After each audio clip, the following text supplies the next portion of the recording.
Welcome to the Indiana Basketball Weekly Show on the Grizzly True Sports Network. I'm your co-host for the Indiana Basketball Weekly Show, Mike Goodpaster. And right now I'd like to welcome in my co-host, Indiana legend, because legend's probably the only word that will really soothe his ego. Help me welcome to the show, Steve Risley. And tonight I have a big ego because the Hoosiers are looking good. So I'm feeling it tonight, guys. Bring it on. All right. And of course, we have somebody who did you score more points than Kyle Guy did in college, Collin Hartman? No. Negative. Okay. Well, never mind then. But we've got, of course, Collin Hartman, who did not win an NCAA championship ring, which Steve Risley will tell you about repeatedly. But everybody likes him. How you doing, Collin? I'm doing great. Just left the game on the road home, up 37. Hey, wait, can I say one thing? I want to say this right now so everybody's listening to us. Mike is in Atlanta trying to win the national championship for a homeschooled football program, homeschool high school football teams. He's down in Atlanta. He's in his car doing this. Collin is driving home from the game right now, and I am sitting in 75-degree weather in sunny California watching the game in my shorts and my IU sweatshirt, living life large. The fires are all put out pretty much out here. We're all good. So if our quality of production is not up to speed, this show, it's only because we want to bring you the news as fast as we can get it to you in our opinions, but we're all kind of working off of different environments right now. So, Mike, take it away. All right, tonight, the Indiana Hoosiers have beaten the Marquette Warriors. They don't call them the Warriors anymore, but back in my day they did call them the Marquette Golden Eagles, 96-73. Took a 13-point lead at halftime. Pulled the lead out much bigger than that. Marquette brought it back a little at the end when it didn't matter, and IU played like 27 million guys. Romeo Langford, though. Collin, tonight Romeo Langford looked the part that everybody thought he would. Right. I mean, at the end of the day, the dude's going to get better as the season goes on. I was sitting right behind the bench and got to kind of see how those guys carried themselves and, communicated on the court, off the court. I loved it. The communication was high. Obviously, there's some rules. Basketball is the game of runs. Whoever has the last run normally wins unless, obviously you bury him early. But Romeo Langford, he is super, super aggressive, super explosive, finishes around the rim, finishes through contact.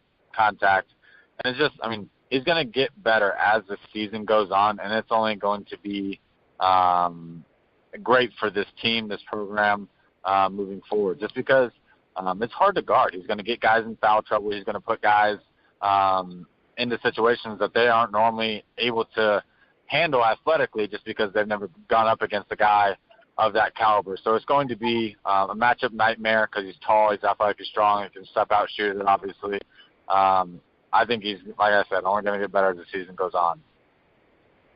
Yeah, and when you look at this, Steve, last year we'd come on the game, we'd complain about the shooting. Three-point shooting, 45%. Field goal percentage, 63.6. Free throw, 73.9, which that's where you want to be. And, Steve, we talked about on our last show how you thought this team should just go with three guards. And tonight, those three guys were, as the younger kids would say, like Collin, they were off the chain. Yeah. I've never said that in my life.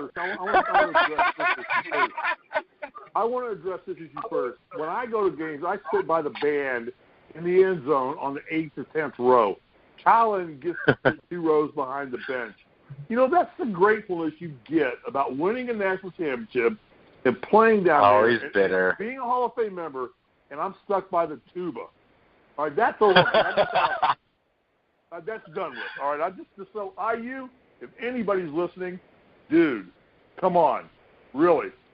All right. Secondly, I was a little concerned early in the game because I thought we were easily taking three-point shots rather than using what our strength is, which is our perimeter play, offensively and defensively. I don't know that there's another team in the country that has a collection of guards that are as quick at the first step and as adept at penetrating the hole as Indiana has right now.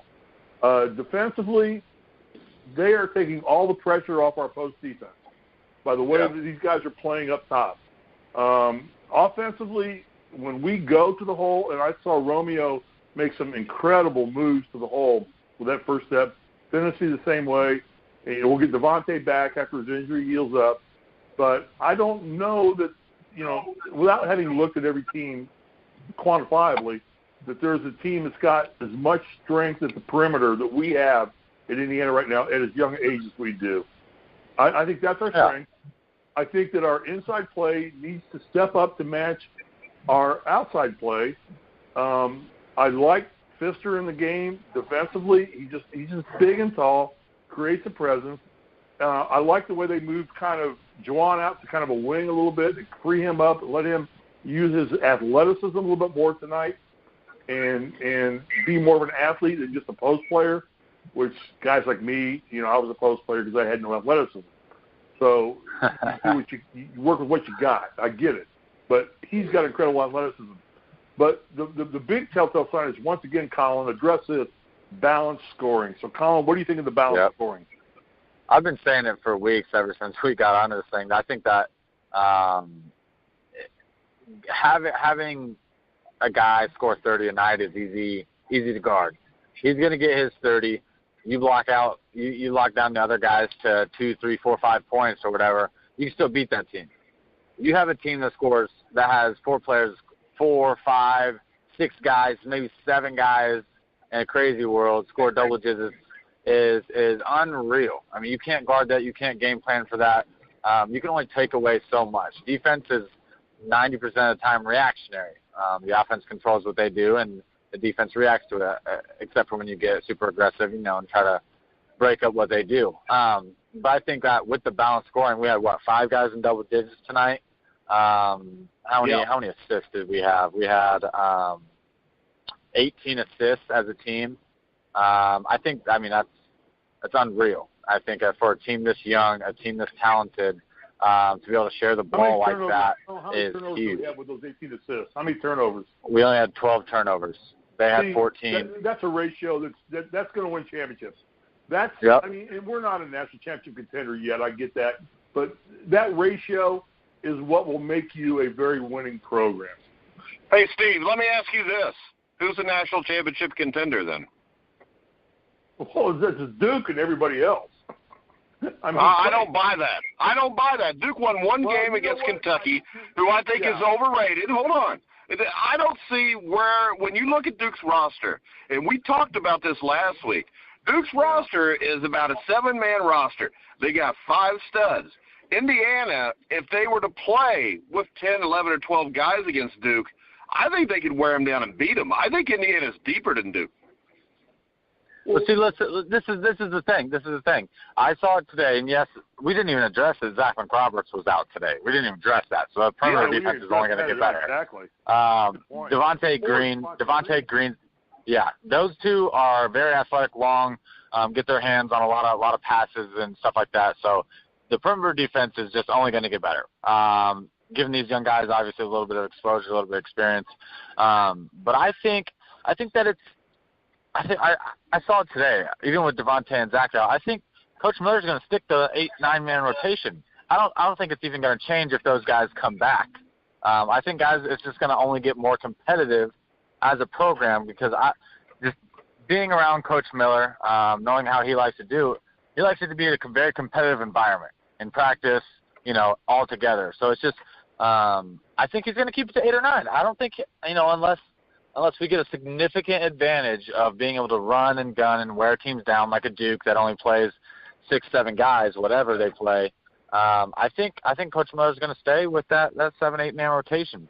It's all going to get more competitive. I can tell you this, though. If you got 10 guys that are all fairly close to each other, which you do here, I think that's a huge advantage against a team that's playing 6 or 7 guys. I agree. And in the end, that could be the difference. I mean, so maybe what you're saying is you just think that's the way he likes to play, so he's going to do that. But I'm saying when I look at this and the depth on this team, I mean, you can just run people at them constantly and just wear whoever you play at. Yep. Yeah, I think that's the greatest problem any college basketball coach can have, is having more players than you have depth. I mean, it's like what a problem. Any college coach would tell you, if I wanted one problem to deal with, it would be I've got more quality players than I have room to play them all. And that's, and there was another one of our competitors put out a thing of who's the MVP of the game, and they said Finney. And I'm like, no, this one's on Coach Miller. Coach Miller deserves the MVP or the game ball for tonight. He's put this team together.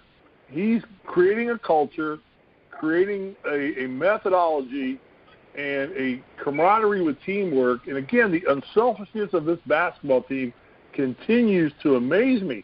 And you've got guys like Langford and Morgan that are both heading to the pros. One way, either by graduation or by, talent. And these guys are still playing so unselfish. So right now, and when they start getting focused on a common goal, it's going to get better. I mean, and this is all on Coach Miller right now. And I think this may be one of the greatest investments IU's made in his basketball program since bringing Bob Knight in 71. Really seriously. And the other thing is, Tom, to your point is the other thing to your point is the difference between Coach Crean, who I have a lot of respect for Coach Crean, and Coach Miller is that with Coach Crean we had 30-point-a-game scorers. We had Blackman and we had who's the guard I'm thinking of, number 11, Collin? Yogi. I'm sorry. But we had 30-point-a-game scorers, and we didn't win. We're taking kids that are all putting in 10, 12, 13, 14, 15 points a game differently. And right now, I mean, this is a breakout game for this basketball team right now. It's a statement game. It's early. Nothing's on the line yet, but I think it's a real statement game for this basketball team, and it's a real statement game for the program that Coach Miller is bringing to Indiana basketball.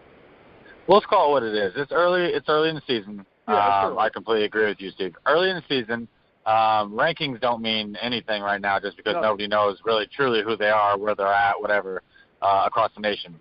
But let's call it what it is. Assembly Hall is about an 8 to 12 point advantage the way it is. What do we end up beating them by? Close to, 23 points? 23. So it's if you take Assembly Hall out of 8 to 12 points or whatever, there's still a 10-point on average difference there, and it wasn't even the whole game. It wasn't close. It did not feel close. No, it was never close. No. Right, and it just didn't even feel close. They had no shot of coming back ever. No. Just because the guys held their composure. They never, got frantic. They had a little lull there where Marquette, got a few buckets, got a few steals. We had a couple turnovers. It just wasn't a good stretch. But the guys don't panic. I just think that our leaders, our staff, the program in general is just good mindset, good hands to build that maturity at an early level or at an early stage for these guys to be peaking at the right time, and that's in March. Collin, that's such a great point that you just made, is that I'm amazed at, with the youngness of this basketball team, how well they're holding their composure. They are not getting rattled. I mean, they go about their methodology, and they stay focused on what they need to do, and I've not seen them break ranks yet. I've not seen one player. I was always kind of concerned about Langford saying, okay, I'm Romeo Langford, I'm going to be the star, or Juwan saying, no, I'm the star. We haven't seen any of that yet at all on this basketball team. Now, they haven't been really challenged yet. I get that. But their composure is probably the most unique thing about this basketball team that I've seen in an IU basketball team in the last 5 or 6 or 7 years of any team. Yeah. Well, Steve, I'll tell you this, though. When you look at Marquette, they were ranked 24th. Most people have them the second or third best team in the Big East. I think this is a huge win. This is not Chicago State. This is not Montana State. Marquette's a team that I think will be in the NCAA tournament. Howard and Hauser are both really good players, but I think what we saw here was this. Marquette is Howard and the two Hauser guys, and that's it. And when you've got to play 7, 8, 9, 10 guys that can run you into the ground, that's exactly what's going to happen. If you look at it, the two Hausers and Howard, all three had 18 points. After that, the rest of the team had 19 points or somewhere around there. They each scored 18. The rest of the team scored 19, and I think they just wore them out. And I think defensively, especially on the perimeter, this is a huge difference. It's night and day between last year and this year. Yeah, go back to what Colin said. We did this all tonight without McRoberts and without Devontae. I mean, you got to keep putting that into the conversation. Yeah. Think about that, everything we're talking about. We did this without two of our 7 best players. Two arguably starters. Yeah, both starters. They both are starters on the basketball team. And we did this to this team, and everything stayed continuity and stayed intact with losing 2 of your top 7 players. Both major contributors to this basketball program. And I think that just shows the step-up factor. It shows the culture that Archie's creating. And I just think that kind of culture becomes very difficult to beat because you have to beat so many facets of that culture to win a game. You can't just beat 1 or 2 parts of it. You've got to beat 9 or 10 parts of it because the players that are stepping up, I mean, Pfister, what do you do with him now? You start him? Do you keep him off the bench? What do you do with him? It's like, man, they've got great questions to answer. Not bad questions, but they have to sit down now and say, these are the questions, and they're all great questions. They're all good, positive questions. Right. Yeah, and I think the next question you got to answer is how do they play on the road in a hostile environment? Yeah. And Colin, we're going to get that Sunday afternoon. Yeah. Yeah, we are. I think it's a great test for them. It's a game they can win. I don't think that Arkansas is probably going to be as good as Marquette, but it's a more hostile environment. And now Indiana is starting to build a little bit of a target on their back, just a small one right now, but it's kind of coming. It's starting to visualize itself. So they're undefeated. They beat a ranked team. They're Indiana, and they're going into Arkansas, which, is always trying to relive the glory days and build a name for themselves. This is a good test. It's a really great test for Indiana to go on the road. I can think of a better place to go play for your first road game and, challenge yourself, but still, if you do what you do on a routine basis, you're going to be able to pull this game out pretty, reasonably easily. If they play like they played tonight. But if is always the middle word in life. We know that. All right, Colin, so since I originally addressed you with the question, do you want to answer it next? I'm sorry. I'm excited. Yeah. I love it. I think that when we've been talking about the composure and the maturity of this team, I think this is going to be the first test. The first real test. It's easy to get up. There's a really good crowd there tonight. Not quite sold out, but very energetic. I think that's going to be the first test of our maturity and composure. You're gonna get hit in the mouth on the road. You're going to get hit in the mouth, and you have to see how your team reacts. You have to see how your young guys react. You have to see how your veterans react to lead those young guys. So it's just I'm excited to see that game and see where we end up. Colin? Yeah. Are you going to get hit? Are you going to get hit in the mouth like that D3 player that got cold cocked by the guy as he was shooting a jumper from the baseline? I saw that. That's crazy. He got barred from Division III. He got kicked out of the school. They barred him off campus and out of the school. He's done. Yeah. Yeah. He's done. He's done. Yeah, one thing that I thought was really interesting today. One thing that I thought was really interesting today is that Michigan smacked Villanova at Villanova. Yeah. And I don't want to talk about this tonight. I want to talk about this on our next show this week. Or next week. I want to talk about the strength of the Big Ten, where teams are really starting to stack up across the country. So I don't want to talk about that tonight. I want to talk about it in a different show just because it's a recap show and our thoughts on the game tonight. So we'll address that on the next show and just kind of talk and debate and throw some things around. Agreed. Oh, and you know what, Colin? This is the thing, because Steve likes to do this, but back when Steve, you talked about that Division III player that knocked the kid out, back when Steve played, it was so long ago, they'd have called that a charge. Yeah, they would have. I mean, that's what I said on Twitter. It's like he just wasn't quite subtle enough. I mean, I had that happen to me every time I ran through the lane with Joe Barry Carroll in the middle. You did that to me every damn game I've ever played against you. That's what's the big deal. What are you crying about? But, no, that was blatant cheap. Hey, and the bad thing is this, Collin. The knock against Joe Barry Carroll in the NBA was he was soft. So if he was beating Steve up like that, what's that tell us about Steve? I got hit by him enough times to know that there was nothing soft about Joe Barry Carroll, trust me. That's hilarious. In the NBA there was. When he was playing real basketball players, grown men, No, he was soft. Ted But when he was soft. playing you, he was a tough dude. One punch by Kareem Abdul-Jabbar ruined Kent Benson's basketball career. Oh, my goodness. Yep. Anything else, Mike? I think I'm pretty much done picking on Steve. I know you're driving home, so we want you to be there. So we will be back, what is this, Sunday after the Arkansas game, Steve, and we will also, on that day, just do basically kind of our normal weekly show, and we will talk a little bit about the Big Ten and all the teams in the Big Ten also, if that's good with you guys.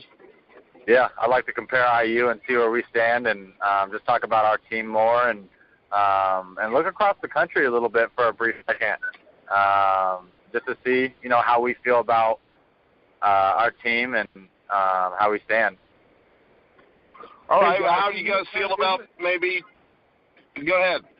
Isn't it kind of fun to be a Hoosier again for the next few days? Yes, sir. And you got a basketball team that let me ask you guys one question. And this is a mythical question. It means nothing. Indiana top 10 or not in the ranking polls? Not that it matters. Just are they or not? I think so. I think biased, they are. So. Yeah, I'm slightly biased. I think they are. Yeah. You know what, though? You can be biased, but you can realize when you see a lot of talent on a court and when it's being coached correctly. And I think that's what Indiana looks like right now. I see the potential, and I see the program. Yeah. So I'm not. I mean, it's not a complete bias. I wouldn't be biased if I didn't think it was true. It doesn't matter whether they are or not, but I think right now they should be ranked in the top 10 after tonight's performance. Not solely because huge jump. It won't happen. The way they won the game and the way they're winning games. That to me, if I was ranking teams, I would say I look at Indiana and say, not who are they beating, but how are they winning these games? And they're winning games the way championship teams win games. And again, so I don't even know this right now, but is Indiana even ranked in the top 25? No. Some polls are ranked 22nd, 23rd, 24th. They're going to take a major jump and win. But they have to because Marquette was ranked, I think, by everybody. They're ranked in the top. Yeah, Marquette 24th. Ranked by everybody. They're ranked 24th. Ranked by some, but not by everybody. But I think Indiana climbs into the polls. Right now, I don't know that there's certainly UCLA can't light a candle to Indiana right now. And I've seen UCLA. Not with Steve Alford coaching them, they can't. That's the biggest problem. But we'll talk about that next week too. So. Oh, geez. What do they play UCLA? No. All right, guys, we're gonna go ahead and wrap it up. Then we'll be back Sunday. You guys good with Sunday, maybe 9:00? I'm good. Yeah, that should work with me. Works with me. All right, guys. So we'll be back here on thegruelingtruth.net Sunday night. I'm going to be on the beach surfing that day, so I'll be off the beach. You know what really gets my you core? Old man. You old geezer can't surf. Oh, yeah. Collin, you know the most annoying thing is when I start to do the closing, and then he's figured out that his ego's so large he didn't get to talk enough yet. So then he just starts talking about something off the wall and stupid. I mean, we know Steve Risley. If you go to Steve Risley's Facebook page or you just punch in Steve Risley and Google search it, you're going to know the man's never surfed in his life. He looks more like the board than a surfer. If the board was lumpy. All right. All right, we're going to wrap the show up, guys. Remember, Sunday night after the Hoosiers stomp a little pig suey down in Arkansas, you can come listen to the Grueling Truth Indiana Basketball Weekly Show with Collin Hartman and Steve Risley. And the other reason we bring up Steve is because he gets mad if we don't bring him up. And here we go again. What, Steve? Mike, John Daly just called me and asked for tickets to the game, so I just got him a couple tickets to the game. Who? John Daly. He's an Arkansas Razorback graduate. Why would you have tickets to an Arkansas game at Arkansas, Steve? Why are you name-dropping when you obviously don't know him? I do the home game. Oh, you did what? I get better seats at away games because the team only gets seats behind the bench at away games. So now I just go to away games because I get to sit behind the bench like Collin. So you don't think that's just because – you don't think they put you by the band so you can just drop you just block out your gibbering and all the random stuff you say to sound important? I know all the notes on how to play tuba now. Goodbye. All right, guys. Remember, you can catch us on iHeartRadio, iTunes, TuneIn, Spreaker, Stitcher, Spotify, wherever you hear sports podcasts. You'll find the grueling truth. So, for Steve Risley, Collin Hartman, I'm Mike Goodpaster. You've been listening to The Grueling Truth, where the legends speak.